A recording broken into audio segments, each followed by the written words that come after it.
¿Qué te parece, Miguel, si con esta información ya cerramos este bloque de las noticias más importantes de las últimas horas y vamos con nuestro tema principal de este día, que tiene que ver con el Banco de México? Recordarle a la audiencia que esta investigación inicia con un primer apartado, con una primera entrega respecto de quién ocupa la dirección general de emisión y cajero principal, que es un personaje, Alejandro Alegre Rabiela, que proviene de los circuitos de espionaje contra la sociedad, este espionaje ilegal que por mucho tiempo se ha hecho en México de forma impune también, porque quienes han hecho este espionaje no han rendido cuentas a nadie e incluso se les ha premiado con estos cargos tan importantes. Ahora, en el caso de Alejandro Alegre Rabiela, quien fue de 1994 a 1999 el secretario general del CISEN, es decir, el segundo al mando de este Centro de Investigación y Seguridad Nacional encargado de todo el espionaje político, y a partir de 1999 a 2000 el director general del CISEN, pues ha estado ya desde hace bastante tiempo en el Banco Central en una posición clave, desde donde controla la emisión de billetes, donde controla también, Miguel, la destrucción, o debería de controlarla, la destrucción de los billetes viejos, es decir, un cargo de mucha responsabilidad y donde se debería tener una persona de mucha confianza. Sí, es sorprendente verdaderamente. Bueno, este es el grado de abuso de poder, de impunidad que había privado en este país durante muchas, muchas décadas. Bien, un personaje con un pasado, con un historial de policía, literalmente policía, y además un mal policía, porque se dedicaba a espiar, se dedicaba a acosar, se dedicaba a perseguir a opositores políticos, a periodistas, a empresarios, a legisladores, a todo aquel que pudiera criticar a los gobiernos. Bueno, este personaje que fue director del CISEN, del Centro de Investigación y Seguridad Nacional, el máximo órgano de seguridad nacional, y en aquel momento, como su mismo nombre lo es, de espionaje de la sociedad. Bueno, este hombre, cuando se da el cambio de régimen, el cambio de gobierno, y el PRI pierde la presidencia de la República, este personaje siente que tiene que abandonar las filas gubernamentales porque iba a ser despedido de cualquier forma y busca acomodo, elige un órgano autónomo como es el Banco de México.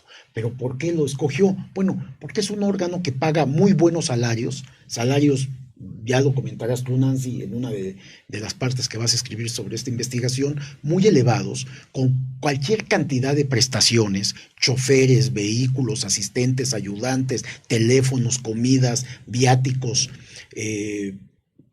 seguros de vida, seguros de protección, seguros de gastos médicos, seguros de retiro, o sea, una serie de gasto público, de dinero público, que no lo puede uno creer. De eso también vamos a dar cuenta en estos programas de estos días, porque es imposible que un órgano, por ser autónomo, tenga todos estos privilegios, pero además que contrate a personajes de esta naturaleza y por 20 años ha estado incrustado en el Banco de México, ha cometido actos de corrupción, actos de abuso, y le haya sido permitido, porque la autonomía del Banco de México impide que la autoridad federal, las distintas instancias gubernamentales puedan investigarlos. Entonces ellos tienen su propio órgano de control y vigilancia. ¿Y qué es lo que significa? Que son órganos de complicidad. Entonces, todas las pruebas que estás dando ahora, Nancy, de todas estas corruptelas, y debe de haber más, por supuesto, pues han quedado impunes. Han sido perdonadas, pero no solamente son acusados o ya digamos despedidos, se mantienen en sus cargos, en estos cargos públicos, ganando dinero público y cometiendo actos de corrupción como los que estás ahora señalando. Así es, Miguel. Victoria Rodríguez Ceja es quien ya encabeza y quien es la nueva gobernadora del Banco de México. Veremos cómo reacciona ante estas investigaciones, sobre todo la evidencia que en el propio Banco de México existe sobre estas presuntas corrupciones. Recordar nada más quién es Alejandro Alegre Rabiela, quien está a cargo de la Dirección General de Emisión. De esta dirección dependen 112 direcciones, eso significa, áreas, oficinas. Te interrumpo, Nancy. Esta Dirección General de Emisión lo que hace es producir billetes. Es la que produce los billetes que todos utilizamos, es la moneda de cambio que utilizamos. Entonces ahí se producen los billetes. Pues este personaje siniestro, Alejandro Alegre, es el encargado de esta Dirección General y tiene bajo su mando 112 direcciones, áreas, oficinas del Banco de México, para que tengamos una idea y dimensionemos el enorme poder que tiene este personaje dentro de esta institución que, repito, es autónoma y que lo que ahora esperamos es que la nueva gobernadora, que acaba de empezar, realmente ya no es responsable de nada de esto, ha sido nombrada por el presidente de la República y aprobada por el Congreso, acaba de empezar, haga algo. Por lo pronto lo que podría hacer es que acepten darnos entrevistas, porque es un órgano autónomo tan cerrado que no atiende a los medios de comunicación.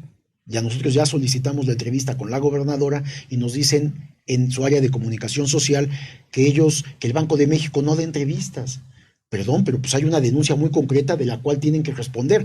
Por supuesto, no estamos culpando a Victoria Rodríguez Ceja porque ella acaba de entrar, pero sí necesitamos una respuesta a todos los datos que estamos presentando y que alguien, porque además de Victoria hay vicegobernadores en el Banco de México, tendrán que explicar por qué se mantiene en el puesto Alejandro Alegre. Sí, sobre todo también decir que entre estas 112 direcciones, pues no solamente está la fábrica de billetes y ahora la nueva fábrica de billetes complementaria, sino también el área de seguridad está a cargo de este mismo personaje. En 1986 él entró a la Dirección General de Investigación y Seguridad Nacional, que es el antecedente del CISEN, como analista de la coordinación de asesores del director general. Para entonces él acababa de estudiar su licenciatura en Derecho. Esta la cursó de 1981 a 1986. Inmediatamente después se integra a esta dirección, que es el antecedente del CISEN. Muy rápido empieza a escalar en estas áreas de espionaje. Se convierte en jefe de planeación informativa en 1987. Para 1988, principios de 1988, asciende a subdirector de investigación foránea, un cargo que ejerce hasta 1989. Recordar que en este periodo pues ocurre el fraude en las elecciones presidenciales, que se conoció como la caída del sistema, que llevó a la presidencia a Carlos Salinas de Gortari, y que este fraude se cometió en las oficinas, en los sótanos de la Secretaría de Gobernación, con la asistencia, por supuesto, de estas áreas de espionaje. También ya para 1989-1990 se convierte en el jefe de desarrollo tecnológico ya de lo que entonces fue el CISEN.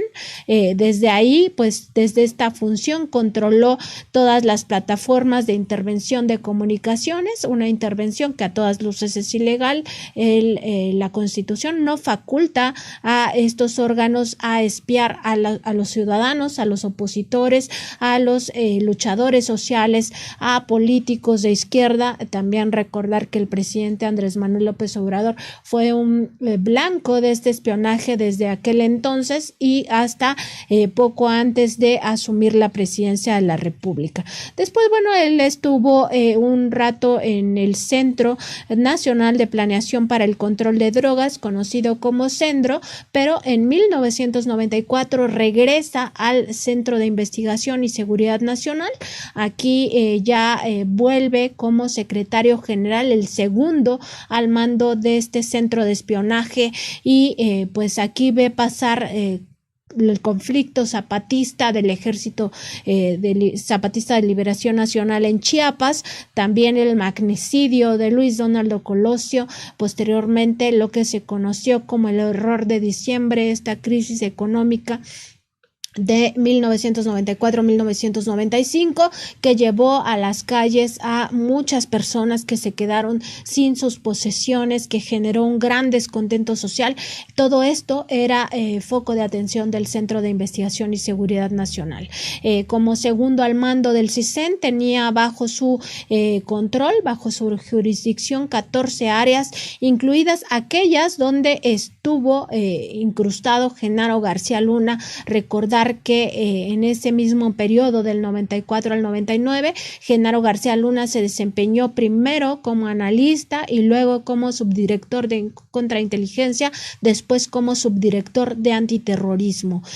También en este mismo periodo ocurrieron las masacres de Acteal el 22 de diciembre de 1997, no podemos olvidarlo, allá en Chiapas, la masacre del Charco el 7 de junio de 1988 y por supuesto también el robo a la nación, conocido como Fobaproa, que también generó muchísimo descontento social, la privatización de las carreteras, también de ferrocarriles nacionales, y todo esto seguía siendo monitoreado por el CISEN, este centro de espionaje. Finalmente, en 1999, el entonces presidente de la República, Ernesto Zedillo Ponce de León, lo nombra finalmente ya director de este Centro de Investigación y Seguridad Nacional, desde donde ve estallar el conflicto estudiantil de la Universidad Nacional Autónoma de México, y también puesto desde el cual conoce los pormenores de estos planes de fuga que ya tenía el narcotraficante Joaquín Guzmán Loera, alias El Chapo, algo que ocurrió en 2001 y que este personaje, Alejandro Alegre Rabiela, pues tuvo la información desde un principio y no hizo nada para evitar esta fuga del narcotraficante. Después, ya como asesor de Santiago Krill Miranda, ya en el sexenio de Vicente Fox, pues ocurrió esta fuga, y desde este puesto este funcionario vio cómo ocurría esta fuga. Miguel, pues sin duda una trayectoria muy oscura en estos centros de espionaje. Sí, Alejandro Alegre, comentábamos la vez pasada, yo tuve un careo con él cuando había hecho actuaciones ilícitas en contra de mi familia, en contra de mía, porque precisamente estaba investigando aquel desvío de recursos públicos de Petróleos Mexicanos para la campaña de Francisco Labastida, y querían a toda costa que no se supiera, ¿no? Porque era un tema muy delicado, tema que, por cierto, pude preguntarle de manera directa al entonces presidente Vicente Fox en Los Pinos, y se enojó muchísimo. Habíamos sido invitados un grupo de periodistas, de columnistas del periódico El Universal en ese momento, y cuando me tocó mi intervención hice la pregunta de que por qué Fox no investigaba y metía presos a Labastida, a Romero de Champs, a Montemayor Seguí, que era el director de Pemex. Fox se enojó muchísimo porque le hice esta pregunta y me dijo que yo no tenía por qué haber publicado esa información, que era muy sensible y muy delicada y estaba en proceso de investigación. Yo tenía el expediente en mi poder, así que pasó como una anécdota nada más esto. Pero efectivamente Alejandro Alegre, que era parte de todo este engranaje de corrupción y de abuso de poder, y que sorpresivamente sigue en el Banco de México. Yo creo que se va a revisar después de este trabajo que estás presentando su actuación, se va a presentar todas estas acusaciones que están además en documentos oficiales. Todas estas corruptelas está en la Auditoría Superior de la Federación, bueno, en el libro blanco del Banco de México, que es este documento que elaboran al final de cada administración para lavarse las manos. Bueno, hasta en ese documento, que finalmente es una versión oficial, señala estas ilicitudes cometidas en la fábrica de billetes y en otras oficinas del Banco de México, y no pasa nada, ¿no? Yo creo que este hombre tendrá que enfrentar alguna denuncia alguna investigación de parte de las autoridades correspondientes. Tendría que ser la Secretaría de la Función Pública, Nancy, y también la Fiscalía General de la República, porque en la fábrica de billetes, bueno, como bien lo explicas, hubo un sobrecosto de 600 millones de pesos. Para los robos que hay hoy en día, que son de miles de millones, podría parecer no un costo tan grande, pero se considera que se trata de dinero público, y entonces este personaje tendría que enfrentar la justicia, la autoridad, y tendría no solamente que ser despedido, porque ahí no se terminaría el asunto, tendría que ser investigado para saber en dónde se quedó este dinero, por qué hubo este sobrecosto, porque además todo lo que estaban haciendo en el Banco de México, todas estas obras que él designaba, él escogía, elegía las empresas constructoras a las que iban a hacer este trabajo, es decir, no había licitaciones, eran contratos asignados de manera directa.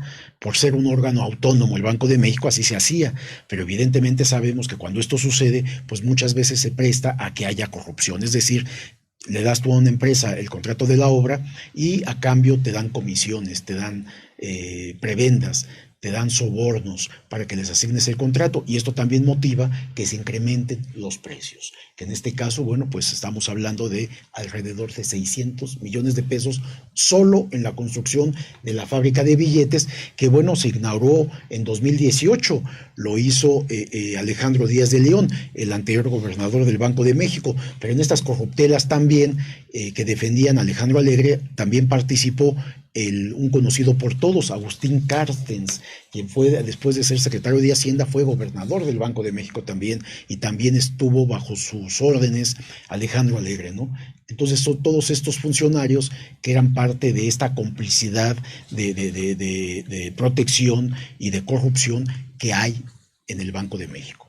En 2001, Alejandro Alegre Rabiela fue contratado por el Banco de México para asesorar al entonces gobernador, quien era un antecesor de Agustín Carstens, era Guillermo Ortiz Martínez, y bueno, a partir de ahí salta, también va pasando por varias áreas. En 2011, Miguel, este personaje llega a la Dirección General de Emisión y Caja Principal del Banco de México, y ahí desde 2011 empieza a haber una oportunidad de negocio. Esto que dices, luego asume el cargo e inmediatamente empieza a cabildear con los subgobernadores, con el propio gobernador, que entonces era Agustín Carstens, pues esta posibilidad de construir una planta complementaria de billetes, argumentando en aquel entonces que la planta de Legaria, esta planta principal que tiene aquí en la Ciudad de México el Banco de México,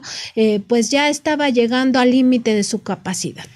La insistencia de este exdirector llegó a tal punto, Miguel, que los subgobernadores y el propio gobernador del Banco de México pues decidieron que presentara una propuesta formal. Esto se hizo el 23 de noviembre de ese mismo año, es decir, de 2011, el mismo año en el que él asumió este cargo, y bueno, ahí presenta ya formalmente ante el gobernador y los subgobernadores del Banco de México esta propuesta.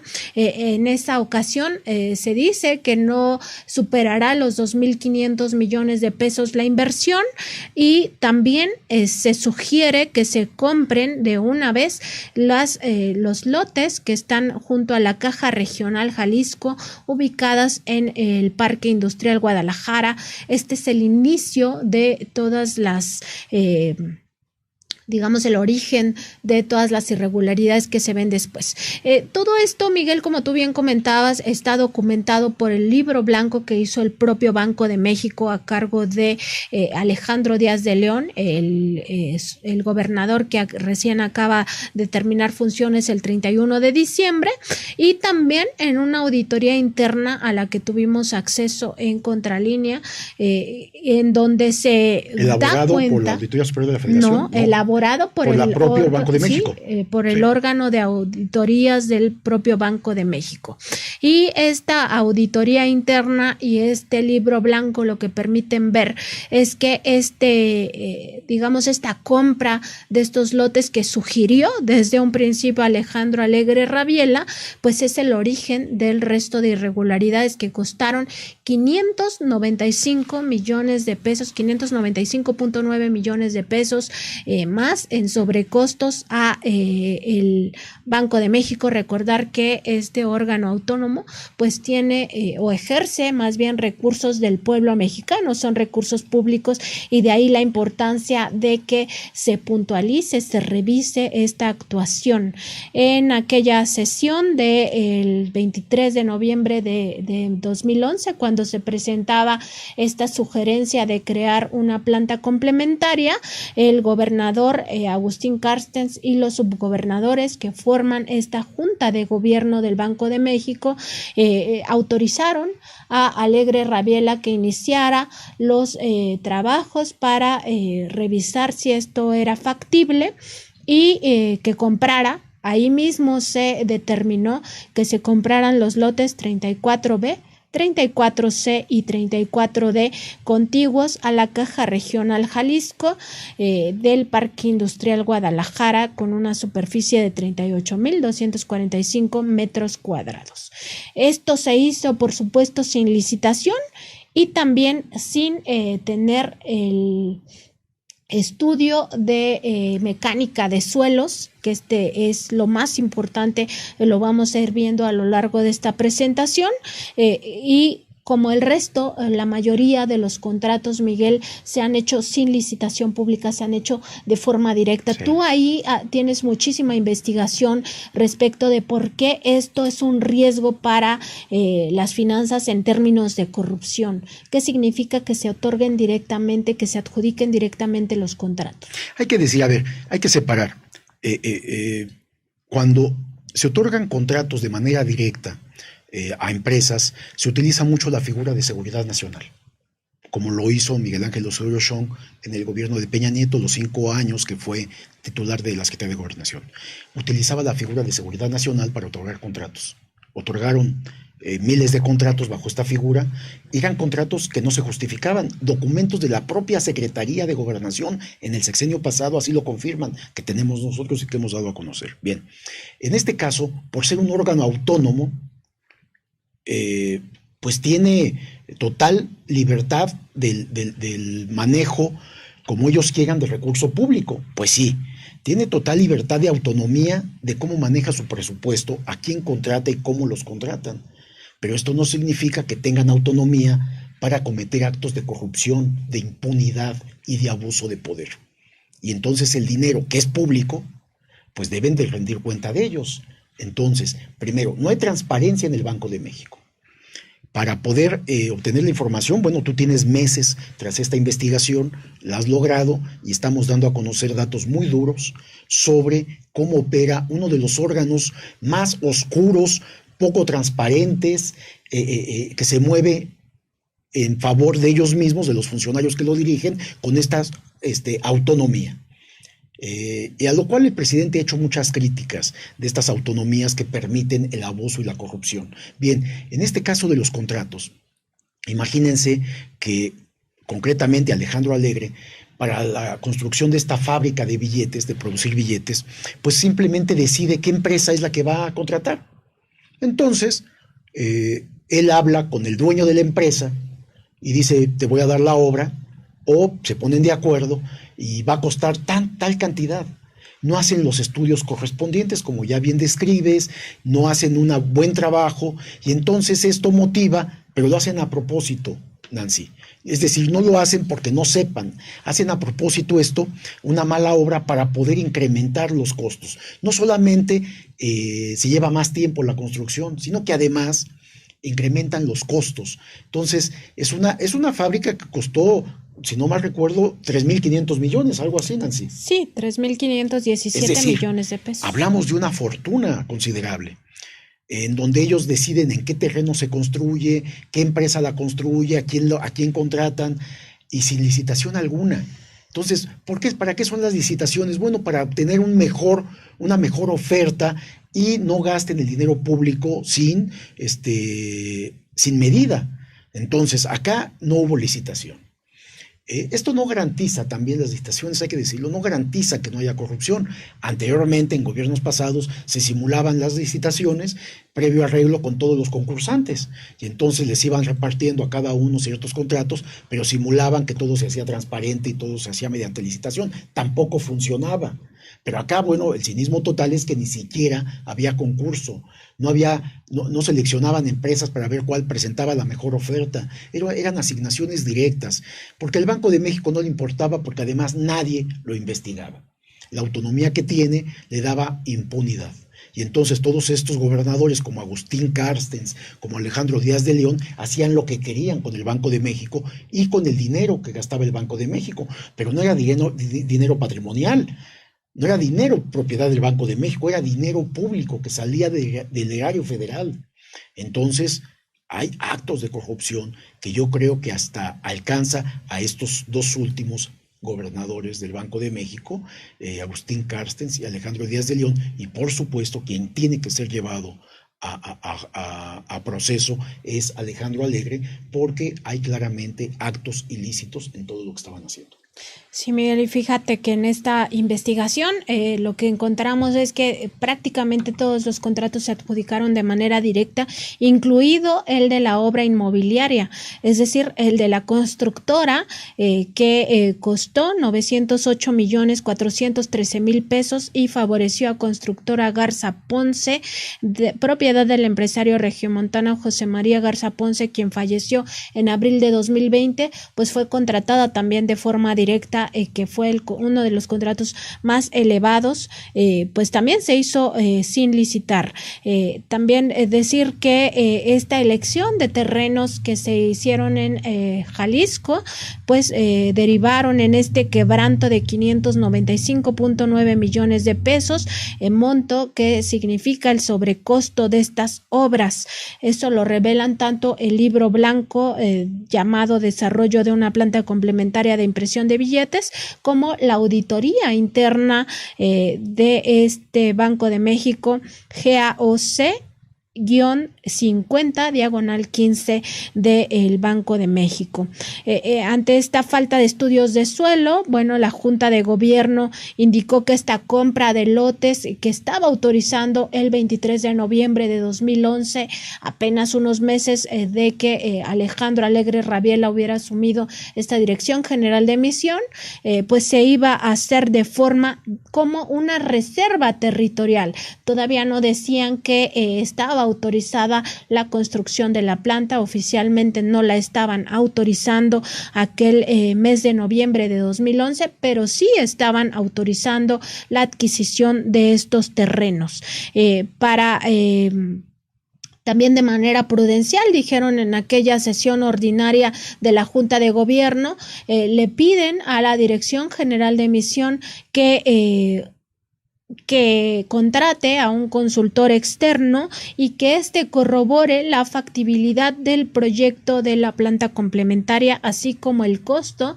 Decíamos que se había calculado en aquella primer proyecto en 2.500 millones de pesos, 1.000 millones de pesos menos de lo que en realidad costó. Este servicio de asesoría se adjudicó también de forma directa a la empresa Productivity System Internacional Inc. el 4 de julio de 2012 por $168,150, pero y esto es muy importante tener en cuenta las fechas. Esta asesoría se contrata el 4 de julio. Para el 18 de julio, es decir, 14 días después, el Banco de México ya estaba celebrando un contrato de mandato especial sin representación con BBVA Bancomer S.A.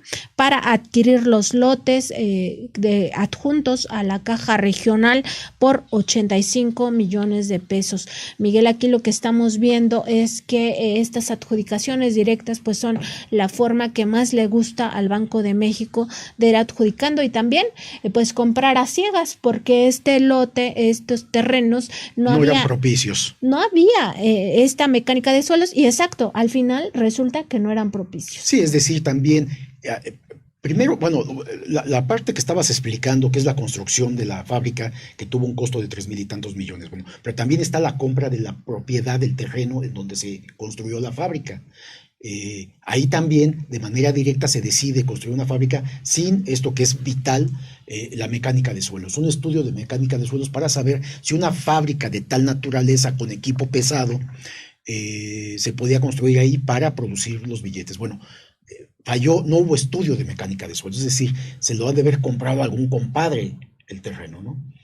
Algún amigo, algún cómplice, y también obtener dinero de un lugar que no era propicio para esto, y no era propicio por dos razones significativas que tú ya mencionaste. Uno, había abajo roca volcánica dura que era muy difícil perforar para construir, lo que significó más tiempo. Pero además había torres de electricidad muy cerca de esta fábrica, de este baldío, de este terreno, que impedían, de acuerdo con la normatividad, que allí se construyera la fábrica. Eso era un impedimento.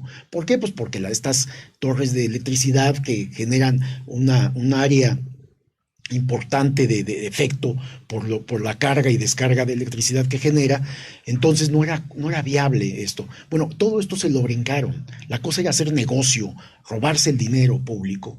Entonces, por supuesto, entendemos que durante 3 años, estos primeros 3 años del actual gobierno, se mantuvo en silencio todo esto. Alejandro Alegre mismo se mantuvo en su puesto.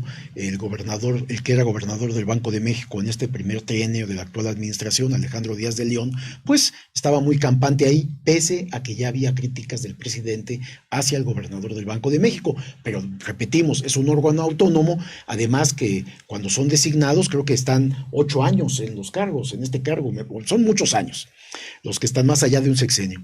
Entonces Alejandro Díaz de León pues estaba muy cómodo ganando cualquier cantidad de dinero de salario y administrando pues el dinero público, y sobre todo encargados del dinero de este país, que eso es pues muy delicado, ¿no? Sí, son 4 años, pero que se pueden prorrogar por otros 4 años. En el caso de Guillermo Ortiz y de Agustín Carstens, sí estuvieron 8 años cada uno. En el caso de Alejandro Díaz de León, nada más 4 años. Sí, era insostenible. No sé. Era insostenible porque la crítica presidencial a su actuación era constante y permanente. Entonces él mismo ha de haber decidido mejor retirarse, no quería terminar el sexenio con el presidente López Obrador criticándolo, y bueno, dando a conocer ahora todo esto, que vamos a ver si hay responsables, y que por supuesto todo apunta al gobernador por ser la autoridad máxima del Banco de México. El otro personaje era por supuesto, es el que cometió todos estos ilícitos y es el principal responsable, pero su jefe es el gobernador y es la junta además de gobierno donde participan los vicegobernadores también.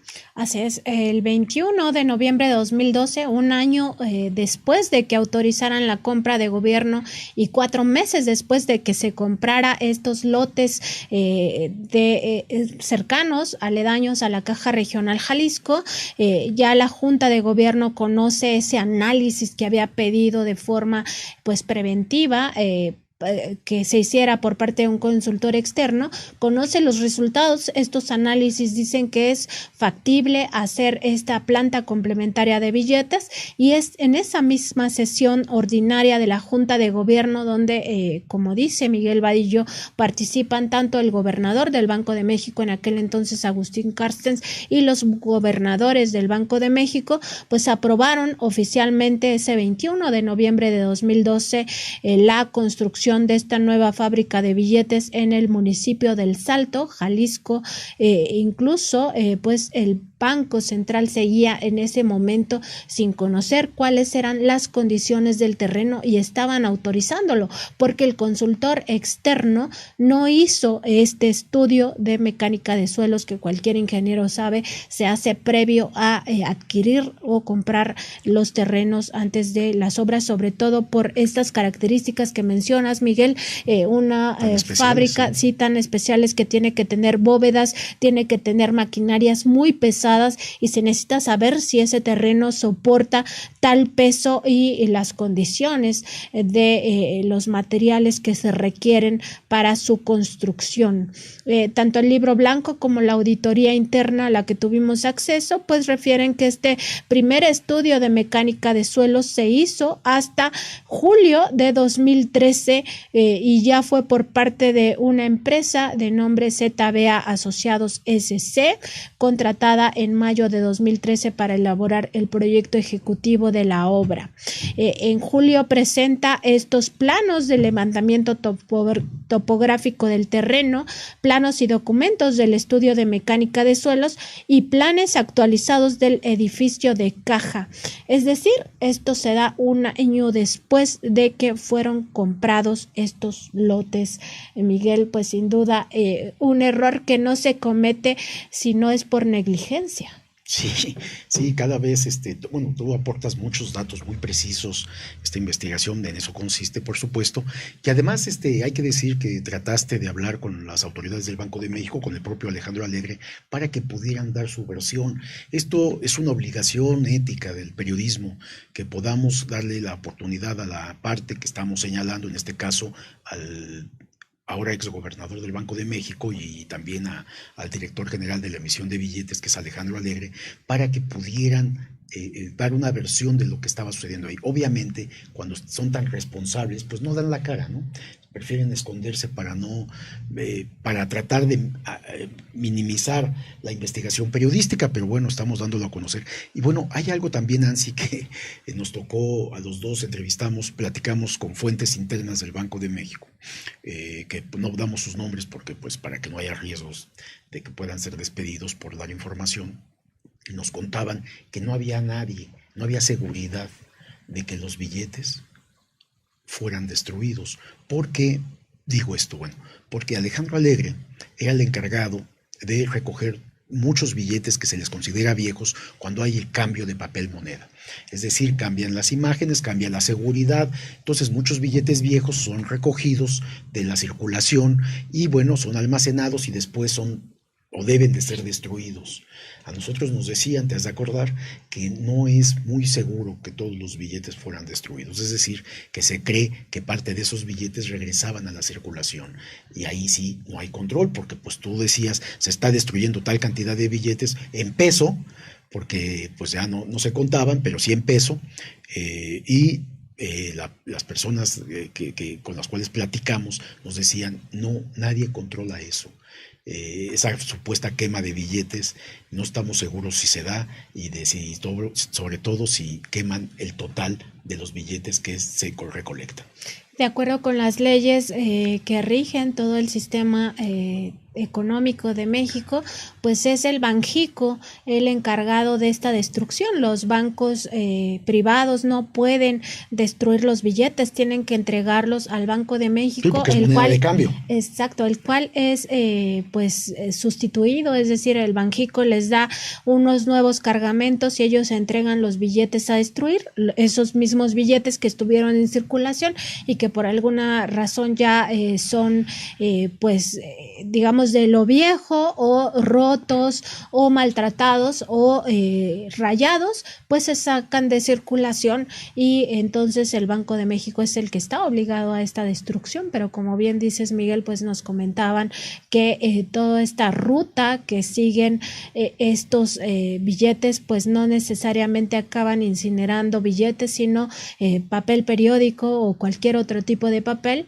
y al final estos billetes pues se van a los bolsillos de alguien y eso es el tema, que alguien se está enriqueciendo con eso y no hay una supervisión real de todo esto. Sí, la nueva gobernadora del Banco de México que acaba de ingresar, Victoria Rodríguez Ceja, ojalá pueda alguien informarle de esto que estamos presentando, que tú investigaste y que estás informándole a la sociedad, pues le puedan decir para que rompa ese esquema de secrecía y de silencio que guarda el Banco de México y que no están dispuestos a dar entrevistas, no están dispuestos a abrirse a la información pública, y sobre todo cuando hay acusaciones tan serias, tan directas, y en donde estamos dando cuenta de un personaje tan siniestro que forma parte, una parte muy importante, clave de la estructura de esta institución financiera que es el Banco Central, que es el que cuida el dinero, que cuida los fondos, el tipo de cambio, la emisión de billetes.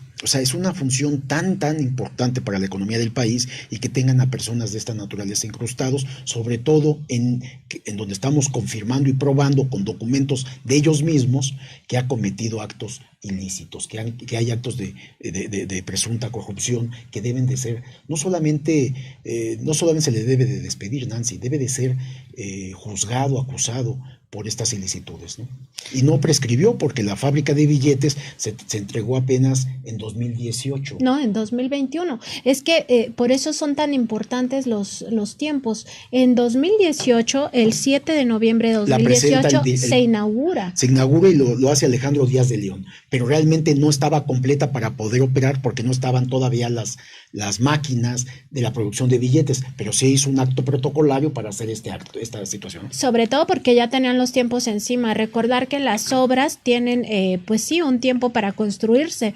Entonces ya se les vencía el tiempo, la inauguran sin estar totalmente acabada. El 7 de noviembre de 2018 acuden el gobernador, los subgobernadores, y también Alejandro Alegre Rabiela estaba ahí en la inauguración de esta planta de billetes complementaria, pero como decimos, esto se formalizó, el término de las obras se formalizó hasta agosto de 2021, porque todavía en esos días, Miguel, se tuvo que destinar recurso público para reparar cosas que son estructurales. Hubo, fíjate, hundimientos en una parte de esta planta que originaron desplazamientos de muros, y eso pues se tuvo que reparar en su momento, y también hay mucha filtración de agua de lluvia en las áreas de producción de billetes. Todo esto hizo que la obra se retrasara más. Que se retrasara la conclusión de la obra, que ya la constructora y las supervisoras, las empresas a cargo de la supervisión, pues finiquitaran ya los contratos, cuando sus contratos debieron de haber vencido desde 2018, como bien apuntas, cuando se inauguró la planta. Sí, o sea, es decir, no ha prescrito esta circunstancia, esta situación, para que precisamente no salgan con que pues ya no se le puede hacer nada porque prescribió, y entonces bajo ese concepto legal, bajo ese principio legal, muchos delitos cometidos y sus responsables, servidores públicos, no son procesados, no son llevados a juicio, le apuestan a esta impunidad que se da por el tiempo. Entonces, este caso pues tendría, al entregarse la fábrica completamente apenas el año pasado, pues tendría que ser sujeto a revisión por la actual gobernadora, que es la encargada, y sobre todo yo creo que Victoria Ramírez Ceja, que es de toda la confianza del presidente, como sabemos, ella no era la que iba a ser la candidata para la gobernatura del Banco de México, iba a ser el que fue secretario de Hacienda, Arturo Herrera, pero pues se descubrió también que había cometido actos que no eran muy sanos, y fue exactamente,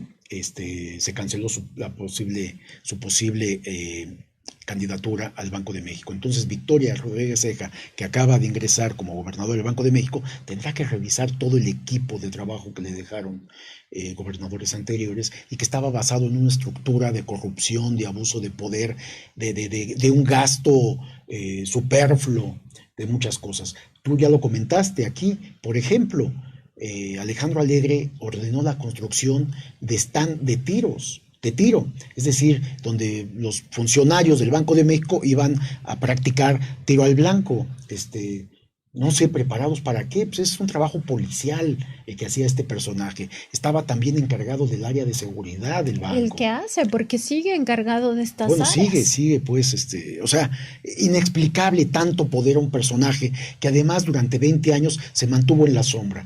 Nosotros el tema lo tenemos hace más de un año, hay que decir, empezamos a investigar, y no ha sido nada fácil para Nancy Flores, que es la autora de esta investigación, ¿Por qué? Porque lo que decíamos, la información del Banco de México se mantiene en la secrecía, en la opacidad, por quien estaba al frente del banco, por supuesto, no solamente de los gobernadores, sino también la junta que rodeaba o que mandaba en esta institución financiera, en la cual participaban también, pues sabemos, funcionarios del gobierno federal. Y que se revise, Miguel, porque digamos, el sobrecosto, este daño al erario de la nación, recordemos que son recursos públicos, asciende a 595 millones de pesos, lo cual significaría, Miguel, y pareciera que a veces uno no dimensiona, pero podrían darse pensiones para adultos mayores, 187,500 pensiones con este monto. O sea, imagínate, es decir, es muchísimo dinero, 187,500 adultos mayores podrían haber tenido la pensión de estos 3,200 pesos bimestrales con este recurso. No es cualquier cosa. No, estamos hablando de cantidades estratosféricas y estamos hablando solamente de una obra, Nancy, de una obra de los muchos gastos que tiene el Banco de México.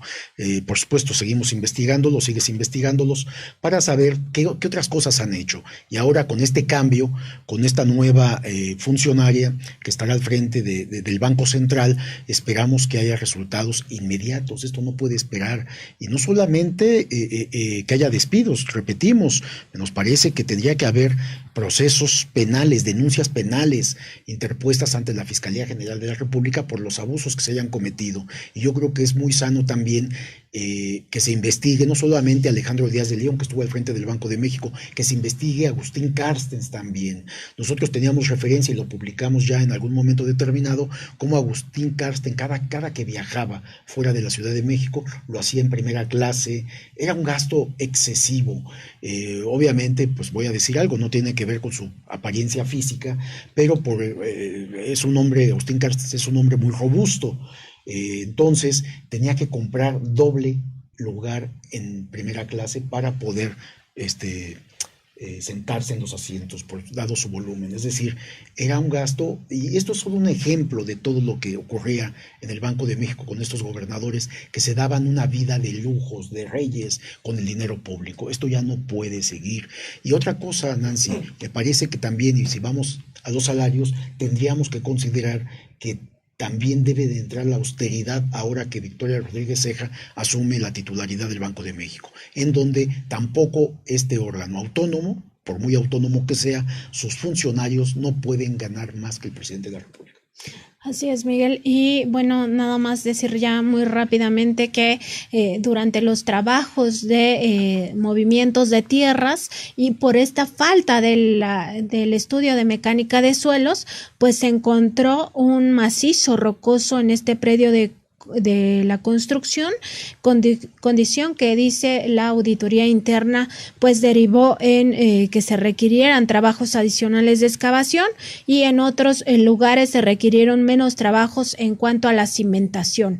Decir que por todo esto pues se tuvieron que derribar algunas áreas que ya habían sido construidas, volverlas a edificar, con lo que fue pues sucediendo este alto costo, este sobrecosto de 595 millones de pesos. Y después se enfrentaron otros problemas dentro de la planta, esto que ya decíamos que el año pasado pues se tuvo este movimiento y que pues se tuvieron que rehacer los muros porque se ladearon, pues incluso 4 días después de que Alejandro Díaz de León inaugurara esta obra el 11 de noviembre de 2018, durante una de las pruebas del sistema contra incendios, se tuvo una fuga al interior del almacén de papel blanco debido a una falla de un cople, que es esta moldura que va en las tuberías.